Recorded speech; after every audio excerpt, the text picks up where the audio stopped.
میں بہت تھک چکی تھی اور فوراً جا کر سو گئی اور مجھے بےتحاشا نیند آنے لگی۔ جیسے ہی سوئی تو گھر نیند میں کھو گئی۔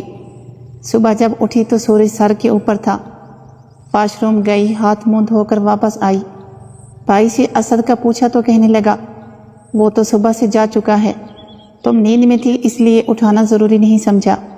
اس نے کہا میں جلد ہی گھر والوں کو روانہ کر دوں گا۔ اور بھائی مجھ سے پوچھنے لگا سنا شیزہ باجی کیسی گزری رات؟ میں نے کہا بھائی مت پوچھو، اتنا تھکایا کہ میں بیان ہی نہیں کر سکتی۔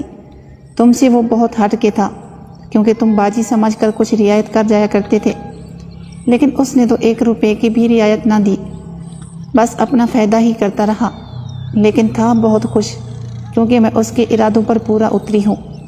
بھائی نے کہا اب کیا کہتی ہو، گلابوں کو کیسے اپنی طرف لایا جائے؟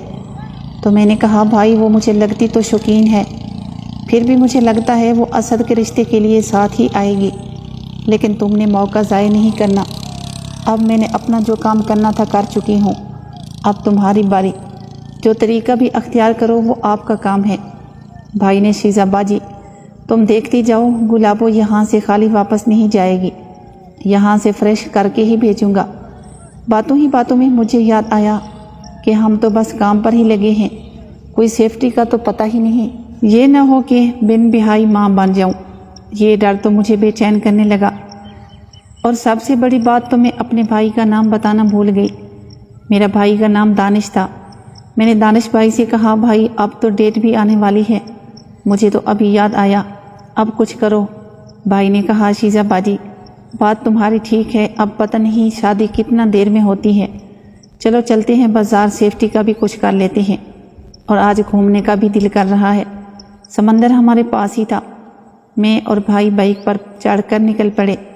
پہلے ہم سٹور پر گئے، بچہ سیفٹی کا سامان خریدا، اور پھر ہم بیچ پر جانے لگے، اور سورج بھی ڈوبنے لگا تھا، لیکن ہمیں ڈر کسی چیز کا نہیں تھا کیونکہ بھائی کے ساتھ آئی ہوئی تھی، پیچھے کسی کو پوچھنے کا کوئی سوال ہی نہیں بنتا تھا۔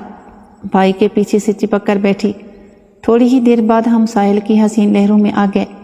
بائک سے اتر کر ایک اکیلی چھتری کے نیچے جا کر بیٹھ گئے، اور بھائی میرا ہاتھ پکڑ کر کہنے لگا شیزہ باجی کل تم نے وعدہ کیا تھا کہ جیسے کہو گی ویسے ہی، اب کیا کہتی ہو میں اپنے دل کی بات بتاؤں؟ تو میں نے کہا جی بھائی بتاؤ کیا کہنا چاہتے ہو؟ تو بھائی کہنے لگا آج میں سوچ رہا ہوں دوسرے راستے سے چلتے ہیں۔ دانش بھائی کی یہ بات سن کر میں تو سکتے میں آ گئی کہ اب پھر سے میں رونے والی ہوں، کیونکہ سیدھے راستے چلنا کوئی مشکل نہیں تھا، لیکن الٹا راستہ مجھے رونے پر مجبور کر دے گا۔ میں نے بھائی سے کہا نہیں بھائی، بس جیسے ہم چل رہے ہیں ٹھیک ہے، دوسرے راستے میں کبھی نہیں گزری، آپ بات کو سمجھو۔ تو بھائی ناراض ہونے لگا، کہا زندگی میں پہلی بار میں نے اپنی دل کی بات منوانا چاہتا ہوں، باقی تو سب ہی تم نے اپنی منوائی ہیں، اب بھی جو دل کرے وہ کرو۔ میں سمجھ گئی تھی کہ بھائی غصہ ہو گیا، یہ نہ ہو کہ مجھے بیچ سمندر ہی چھوڑ کر چلا جائے۔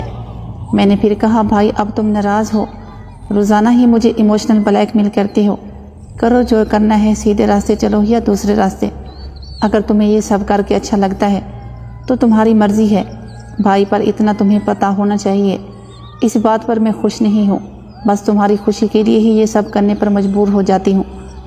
دانش بھائی کہنے لگا شیزہ باجی بس یہ پہلی اور آخری بار ہے، پھر ایسا کبھی نہیں ہوگا، پھر تو میں پھنس گئی، میرے پاس اور تو کچھ کہنے کو نہیں تھا۔